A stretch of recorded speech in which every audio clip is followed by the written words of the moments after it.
Okay, hi and welcome back. If this looks a little weird, it's because I had to reshoot the first segment of this because it was out of focus for no reason. So this week I wanted to go ahead and shift gears again just a little bit. We're still going to be talking about writing, don't worry. But I've been reading up on craft a lot these days, and I wanted to reflect a little bit on what I picked up and on my own sort of thoughts and approaches to certain story elements as well. And as you can probably tell from the title of this video, today we're going to be talking about antagonists. I just wanted to pop in a little disclaimer though and let y'all know straight up that I am by no means an expert in any of this stuff. And there is no one proper way to write an antagonist or anything really. Anyone who tries to tell you otherwise or prescribe this and that structure or convention or whatever else to your work is literally a clown. Like, if we all followed the same narrative conventions all of the time, then fiction would be very boring. Don't take this as prescriptivist advice, just take it as some observations and some thoughts that I've stumbled across by reading all these stupid fucking craft books and just writing on my own. So I hope this will at least be helpful to some of you or inspirational to some degree when you're crafting your own antagonist. And I think these are definitely some important things to keep in mind if you're writing antagonistic characters, but by no means am I saying that this is the way to do it. So with all that out of the way, let's go ahead and just get right into it. On the other hand, that existence is musical in nature. That is to say that it is not serious, it is the play. I feel like the first thing I should say straight up is that an antagonist is not necessarily a villain. The antagonist can be a villain, and a villain is usually the antagonist of their story, but they can also be the protagonist. Villain narratives are really popular these days. And yeah, it's confusing, I know. But basically, when we're talking about story, an antagonist is the person, being, force, concept, or whatever else, you know. Basically, it's whatever serves as the main obstacle to the protagonist as they try to achieve their goals. If they're people, the antagonist can be evil or morally gray or just kind of a shitty normal person, or they can be really good and just. It doesn't really matter so long as they are the driving force of the conflict. Today our main focus is going to be people antagonist, or antagonistic characters, I guess would be the way to say it. But an antagonist can literally be anything from like the wilderness or a bear in like a man versus nature type story to the protagonist's own shitty self-esteem. But because they're so important to the conflict, an antagonist can make or break a story. Weak or unrealized antagonists tend to result in a flimsy primary conflict or external conflict, and when that happens, it also, it just brings the whole story down. A well-written antagonist, on the other hand, can elevate the entire narrative. But strong antagonists are tough to write, especially when they're characters, and this sort of leads me to part one of this discussion. Or I guess tip number one, which is to write your antagonists as fully realized characters. Again, with my usual series of disclaimers, I think this is sort of situational. Sometimes a flat character serves as a more effective obstacle for the protagonist to overcome. For example, if they represent some sort of corrupt, unchanging institution. The sort of archetypical example of this would be President Snow from the Hunger Games. He's just really a representation of this horrible, oppressive system that Katniss is fighting against. So he doesn't have much of a character or an arc to speak of until, I guess, the prequel novels where we all found out his name was Coriolanus or whatever. Sometimes you have a villainous antagonist who is just straight up evil for the heck of it, and there's a certain level of delight in that, and I would not deny it to anyone. But I kind of get the feeling that Palpatine-style cackling evil space wizards are starting to get a little bit one note with modern audiences, especially considering how that character was received back in 2019. In the end, use your best judgment. You are the writer, this is your story, you should do what you think serves it best. But at least in my case, I tend to be drawn to antagonists who are just as complex and driven as the protagonists themselves. And when it comes to man versus man or person versus person type conflicts, I kind of just want them to be on equal footing in terms of development. And I definitely want the antagonist to have just as strong, if not stronger, motivations than the protagonist.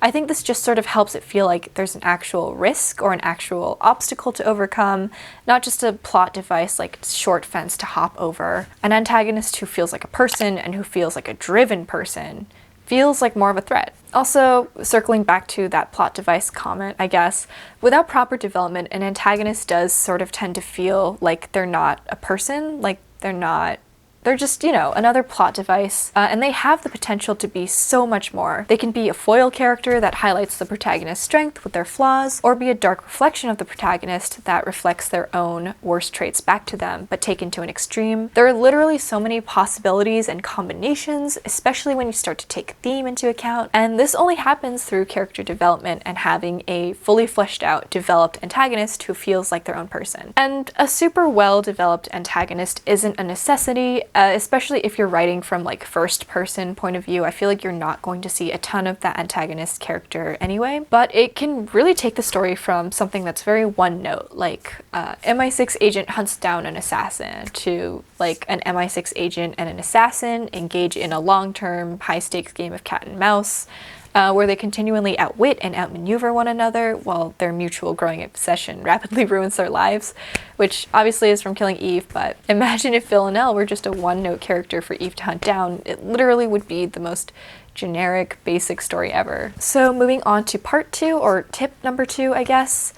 I still haven't figured out how to really like organize these, but tip number 2 is to make the antagonist a proper obstacle and not just an external one. So we're back with the idea of two characters who stand on equal footing, and this time it's not just about how developed they are as characters, it's about antagonists who pose a real threat to the protagonist. If they don't do that, which is their one job, if they don't create a conflict that is compelling enough, then they're basically redundant. By this, I don't mean that the antagonist necessarily poses a huge external threat to the protagonist. Like, this isn't a problem that could be solved or should be solved by just handing the bad guy a bigger gun. By this, I mean more that a strong antagonist, one who poses a real threat to the protagonist, will usually generate some sort of internal conflict within the protagonist. As the story progresses, a protagonist's flaws or core flaw should be brought to light and directly challenged, especially in a positive character arc, but also to some extent in a negative character arc. And I think this shouldn't just be done on an external level, like the antagonist's challenges or the conflicts that are created by that character bring the situations to light. It should also be through virtue of the antagonist's character itself, antagonist's character itself. So, starting over. A strong antagonist, or one who poses a real threat, will usually create some sort of internal conflict within the protagonist as well. It's not just that they can beat them into the dust, with their bare hands or whatever. It's that they challenge this core flaw or weakness in the protagonist and sort of force them to overcome it. Because by directing the conflict, the antagonist is directly responsible for the protagonist's development or change throughout the story. And this to me is like the meat of a story. It's not who wins the fist fight and who comes out on top physically, but how the protagonist is forced to confront and subsequently overcome the worst parts of themselves, and that is done with the help of the antagonist. To go in on this a little bit further, in a positive or negative change arc for the protagonist, the antagonist typically should be the main catalyst for change. The challenges they present to the protagonist should specifically expose those existing flaws and weaknesses, that core flaw or core bad trait or whatever that they need to overcome to achieve their goal. This is a very linear, bare bones way of describing the purpose of the conflict of your story. But that is basically, when you look at it, the core purpose of the antagonist's presence in the story. And without the protagonist getting exposed in this way and being genuinely challenged by the antagonist, it doesn't feel like a satisfying growth arc. It doesn't feel like satisfying change. It's just like, every Marvel movie where they kick a guy in the face and get the MacGuffin and save the day, and they don't really deal with any of these core aspects of themselves. And it just doesn't feel satisfying, at least to me. In the same vein, K.M. Weiland points out that while you can have two antagonists, one for the sort of external conflict that drives the main story and one for the internal conflict that drives the character arc, putting all of that into one antagonistic character is a lot more effective, and it turns them into a real, genuine existential threat, and that subsequently allows them to become a larger challenge. So, I don't know, I don't really have concrete advice for how to pull this off effectively. I just feel like it's something that you should keep in mind. So tip number 3 is to write your antagonists as a reflection or inverse reflection of the protagonist. This is personally one of my favorite things, and I touched on it a little bit before. More often than not, antagonists tend to be written as foil characters, basically characters who exhibit the exact opposite traits of the protagonist in order to highlight those traits. Like a really stupid example would be the protagonist is very honest, and then the antagonist is a habitual liar. But I think this like mirroring is just a lot more interesting, especially in a more traditional like speculative fiction, fantasy in particular, tend to have this very linear good versus evil sort of thing going for it. And by playing with antagonists who reflect the protagonist's worst traits back at them, but amplified, or sort of show the protagonist who they could have been if a couple of things had gone wrong in their life. And then, you know, the protagonist has to symbolically overcome their own flaws by defeating the antagonist. That just creates a really interesting dynamic for me. And of course, you know, we're not talking about redemption arcs today, but of course the opposite can also come into effect, where the antagonist recognizes their own virtues or is allowed to see their own virtues or a means to overcome their flaws, basically sees their good side through the protagonist. And, you know, flip sides, that's also a lot of fun. I just like lunged a little bit, sorry. I'm squatting and like all the circulation to my feet it's gone. I don't have feet anymore. That's fine. And this whole concept can run even deeper than just surface level sort of trait recognition in one another. When you start thinking about character arcs, there are 3 types of character arcs, as I sort of touched on before: flat arcs, negative arcs, and positive arcs. They pretty much are exactly what they say on the tin. A positive arc results in the character's positive growth throughout the story. A negative arc is sort of a downfall, and a flat arc character remains the same but changes the people around them throughout the course of the story. And I think it's a lot of fun to basically play with these arcs and do the inverse of them. For example, let's say you have a standard positive character arc for your protagonist. So with this, they start out at point A, in which they have some sort of fundamental flaw that is holding them back from their core want, their core goal. And throughout the story, they learn and change by coming into conflict with the antagonist, who challenges this core flaw and allows them to overcome it, or show that they can overcome it. But let's say that the antagonist starts out by having something that the protagonist doesn't, or is just sort of in an elevated position, and as they come into conflict with that protagonist who's undergoing a positive change arc, their worst flaws come into light, and their inability to overcome those flaws come into light. So the antagonist undergoes a negative change arc as the protagonist undergoes a positive change arc. You know, once we hit point C, which is where everything ends, the protagonist is in a better place having overcome those flaws, but the antagonist hasn't and is stuck in the ditch. So that's just one configuration of what I'm talking about when I mean arcs that parallel one another or contrast one another. I think it's actually quite important to consider your antagonistic character's arc throughout the story. They shouldn't, once again, you don't want them to feel like a plot device. You do sort of want them to feel like a character if you can, to sort of get that level of intrigue or get that level of interest, make it all feel realistic. Of course, your goals may differ, and that's totally fine. This is just sort of like a me thing and what I like to see in writing. Anyway, that's all really bare bones stuff, but it's a good way to strengthen the story's themes as well, especially if the lesson that the protagonist is learning directly correlates to the theme, and the antagonist, having failed to learn that lesson, ends up, you know, in the dirt, in the mud. Whatever. So tip number 4 is to structure the plot around the antagonist and not the protagonist.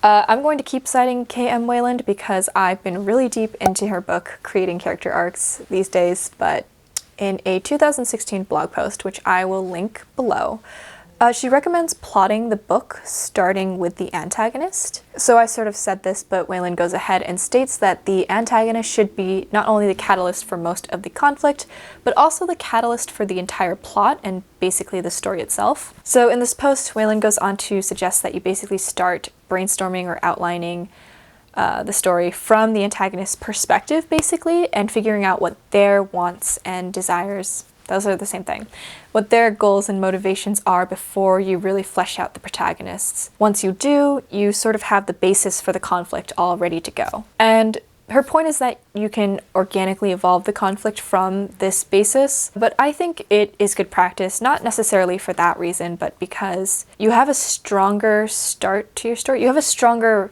reason for the conflict to happen. Too often, I feel like the antagonist's motivations are a little bit, you know, like last minute, which is fine. I feel like it's normal for people to start thinking about their protagonist before they go into the conflict and the antagonist's goals and all that. If you consider the story from the antagonist perspective, not necessarily from the start, but at any point during the outlining or brainstorming process, I just feel like you can build a stronger conflict off of that. And again, this sort of comes into play with just seeing the antagonist as a fully realized and fully developed character. So tip number 5 is, I just wrote the word theme, like in all caps.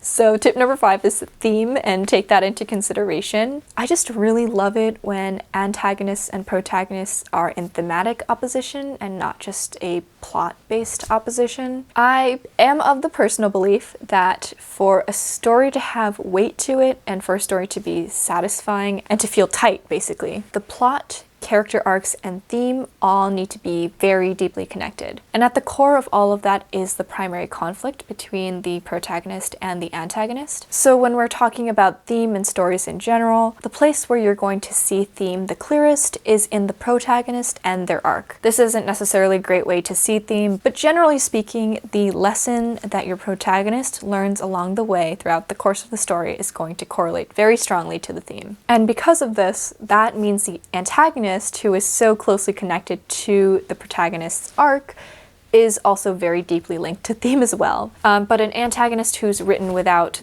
keeping the theme in consideration, they run the risk of feeling redundant or like a last-minute addition who doesn't really serve much of a purpose other than to be a hindrance to the plot. And you don't really want that. I feel like that is a major problem with Marvel villains. Like, a lot of them also lack a shit ton of character development, and I'm specifically thinking about the Thor 2 elf. Like, that thing bothers me so much. Like, why even have a villain if you're going to do that? Anyway, before I get too deep into that, so how can an antagonist service the theme? This could come into play in 2 different ways. The antagonist's role as a character, as well as the antagonist's role in the plot. So an antagonist who is a fully realized character and who may or may not be a reflection or a foil to the protagonist can reflect the theme in the same way that any other character can, through lessons learned or through their core traits, core flaws. Basically, the existence of their character, their motivations in particular, but also their circumstances could serve as an apt reflection of the theme, which is great. It's pretty straightforward. I don't think that's particularly difficult to design once you sort of have a grasp on what theme is and how it works. But then we get into how an antagonist's role in the plot can showcase the theme, which is something that I still don't really know how to implement 100% of the time. It's difficult, yeah. Thematic cohesion in plotting is really difficult sometimes, but in one of the posts I've linked below, Weiland puts it best. We already know theme and character arc are inherently linked. From there, one of the single best ways to get your head around the further symbiosis of plot and character is to think of the story's external conflict as a metaphor for the inner conflict. So the external reflects the internal, the external challenges the internal. It's all connected. So circling back to the antagonist's role in all this before I fall too deep into a theme rabbit hole, which I always tend to do, they should create circumstances and challenges which go on to prove or bolster the theme in some way, or they can be part of the metaphor themselves. So on that note, those are like all or pretty much most of my thoughts on writing effective antagonists. Again, these are just my observations and opinions and things I've picked up from craft books, and your mileage may vary when it comes to your own work for sure. But in any case, I hope this shed some light on the subject or brought some inspiration. Feel free to leave your own tips for writing antagonists in the comments below, or drop your favorite antagonist from a recent book or movie or film. That was the same thing twice. And if you want to ask me any questions, please do. I love getting questions and I try to help out as much as I can. And I think that about covers it. So I'll be seeing you guys next week. I do post a video every Thursday. Now that I'm thinking about it, I might skip next week because I do have finals coming up and that just seems like a recipe for disaster. But for now, let's just say I'll be seeing you guys next week.